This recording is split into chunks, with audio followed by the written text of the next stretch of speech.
बिस्मिल्लाहिर्रहमानिर्रहीम जी। अस्सलाम वालेकुम टू ऑल ऑफ़ यू। मैं हूं आपका होस्ट रफ़ीक शाकिर।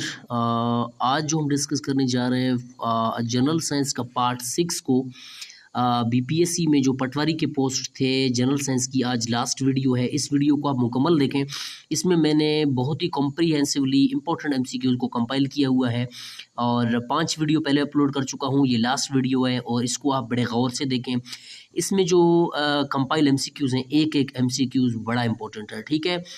इसमें हमारे पास जो फर्स्ट एमसीक्यूज़ है उसको आप देखें। ये प्लांट्स के हवाले से है। The outer layer of leaf is called the outer layer of leaf is called epidermis, ठीक है। एपिडर्मिस इसका राइट ऑप्शन है। उसके बाद ये भी प्लांट से है। There is a layer of wax like matter upper, जो एपिडर्मिस लीफ है उसको क्या कहते हैं? उसको क्यूटिकल कहते हैं, ठीक है। Cuticle is the right option. Next सवाल हमारे पास है, ये भी बड़ा इंपॉर्टेंट है, रिपीटिशियस पूछा जाता है। There are numbers of tiny pores in the lower epidermis. जो प्लांट्स है, लीव है, उसके लोअर एपिडर्मस में छोटे छोटे पोर्स होते हैं जहाँ से जो ऑक्सीजन है या जो प्रोसेस है वो होता है, उसको क्या कहते हैं? उसको स्टोमेटा कहते हैं, ठीक है। Stomata, the part of leaf between upper and lower epidermis is called mesophyll, ठीक है। जो लीफ है उसके बिटवीन अपर और लोअर पार्ट को क्या कहते हैं? उसको एपिडर्मिस में प्रेजेंट होता है, उसको मीजोफिल कहते हैं, ठीक है। उसके बाद mesophyll tissue consist of cell. जो मीजोफिल है उसमें जो सेल्स पाए जाते हैं उनको क्लोरोप्लास्ट कहा जाता है, ठीक है। याद रखें जो क्लोरोप्लास्ट है वो एनिमल सेल में नहीं पाया जाता, सिर्फ और सिर्फ प्लांट सेल में पाया जाता है, ठीक है। इस बात को हमेशा याद रखें।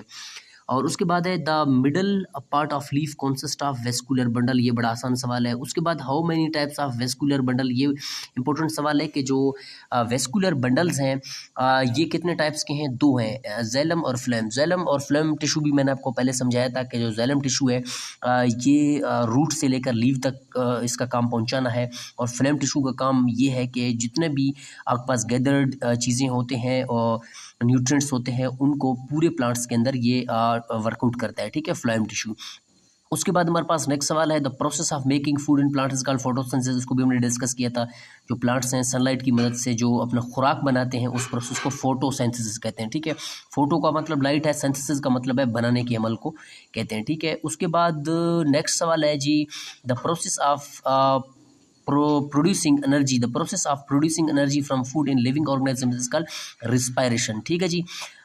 उसके बाद नेक्स्ट सवाल हमारे पास है, what plants preparing during day night. Glucose and oxygen. ये ग्लूकोज एंड ऑक्सीजन की जो प्रोडक्शन है ये बेसिकली फोटोसिंथेसिस के अमल में होता है दिन के टाइम। जो दिन के टाइम रिएक्शन होता है उस रिएक्शन को बेसिकली क्या कहते हैं जी? लाइट रिएक्शन कहते हैं, ठीक है। जो रात में होती है उसको डार्क रिएक्शन कहते हैं। ये इंपॉर्टेंट सवाल है कि जो दिन में प्लांट्स के अंदर जो प्रोसेस होता है सनलाइट की मदद से फूड बनाने के प्रोसेस को, उसको फोटोसिंथेसिस कहते हैं, और इस प्रोसेस को कहते क्या है जी? इसको लाइट रिएक्शन कहते हैं, ठीक है। उसके बाद all living things used food made by producers. बड़ा आसान सवाल है। नेक्स्ट सवाल हमारे पास है, the animals can not prepare their own food and depend upon prepared food plants are called consumers, ठीक है। और उसके बाद जी हमारे पास है, that animals which eat plants only are called herbivores. ऐसे एनिमल्स जो सिर्फ और सिर्फ क्या खाते हैं जी? प्लांट्स खाते हैं, उनको हार्बीवोर्स कहा जाता है, ठीक है। That animals which eat meat and other animals are called carnivores, ठीक है। जो मीट खाते हैं और दूसरे जानवरों को खाते हैं उनको कहते हैं कॉर्निवोर्स, ठीक है। ये आसान सी सवाल है, इनको आप देख लें। उसके बाद ये that animals which eat both plants and animals. ये इंपॉर्टेंट सवाल है, कौन से एनिमल हैं जो दोनों चीज़ें खाते हैं? प्लांट भी खाते हैं और एनिमल भी खाते हैं, उसको ओमनिवोर्स कहते हैं, ठीक है। उसके बाद हमारे पास है, bacteria and fungi are called bacteria and fungi are called decomposers, ठीक है।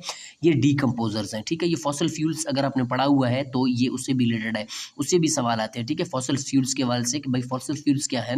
फॉसिल फ्यूल्स बेसिकली ऐसे डेड एनिमल्स हैं जो बिलियंस ऑफ ईयर्स में ज़मीन के नीचे पड़े होते हैं, तो उनको डीकम्पोजिशन के प्रोसेस से गुजरते हैं, उसको भी आप लोग देख लें, ठीक है। उसके बाद है, one organism lives in other body is called parasite, ठीक है। ये आपके पास बैक्टीरिया वायरस के चैप्टर से आया हुआ है, ठीक है। The organisms in parasite live is called host, ठीक है। ये सारे वायरस से आए हुए हैं। ये वायरस का जो चैप्टर है अगर आप रीड आउट करते हैं उसको भी आप देख लें, ठीक है।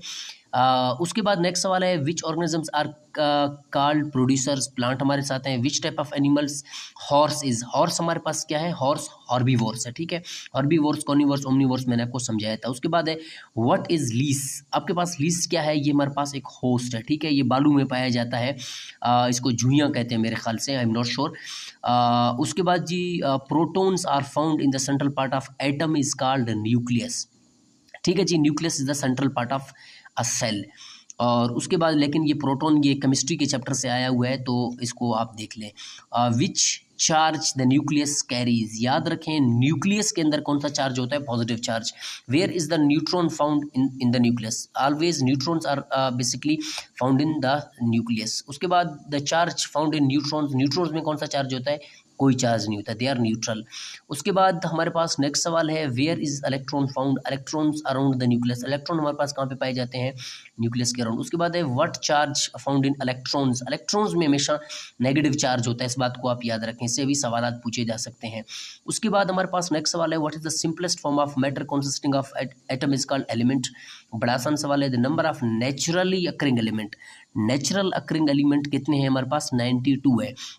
उसके बाद हमारे पास नेक्स्ट सवाल है how many classes are elements divided. Elements कितने क्लासेस के अंदर इनकी डिवीजन हो चुकी है? मेटल्स और नॉन मेटल्स। बड़ा आसान सवाल है। अच्छा जी, नेक्स्ट सवाल हमारे पास है जी elements which are good conductor of heat electricity is called metal, ठीक है। इलेक्ट्रिसिटी के लिए कौन से जो हमारे पास गुड कंडक्टर्स ऑफ हीट है इलेक्ट्रिसिटी के लिए, वो हमारे पास मेटल्स हैं, ठीक है। इसमें कॉपर का बहुत बड़ा रोल है। उसके बाद how many percentage of the non elements metals? 70%। Mercury हमारे पास क्या है? मरकरी बेसिकली हमारे पास एक मेटल है, ठीक है।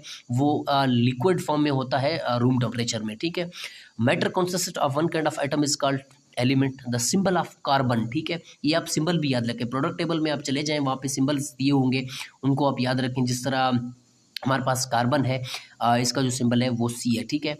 और उसके बाद कैल्शियम कार्बोनेट जो है, कैल्शियम कार्बोनेट ये कहाँ पे यूज़ है? ये कंस्ट्रक्शंस में यूज़ होता है, ठीक है।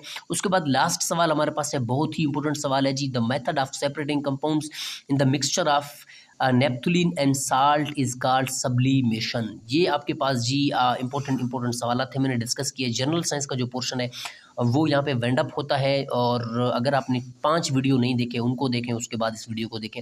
बड़े बड़े इंपॉर्टेंट सवाल हैं, बहुत ही इंपॉर्टेंट एमसीक्यूज मैंने कंपाइल किए हैं। तो ये थी भाई लास्ट वीडियो। इंशाल्लाह कल से हम स्टार्ट करेंगे अपना पाकिस्तान स्टडीज़ को, उसमें जो इंपॉर्टेंट सवाल है उनको हम डिस्कस करेंगे।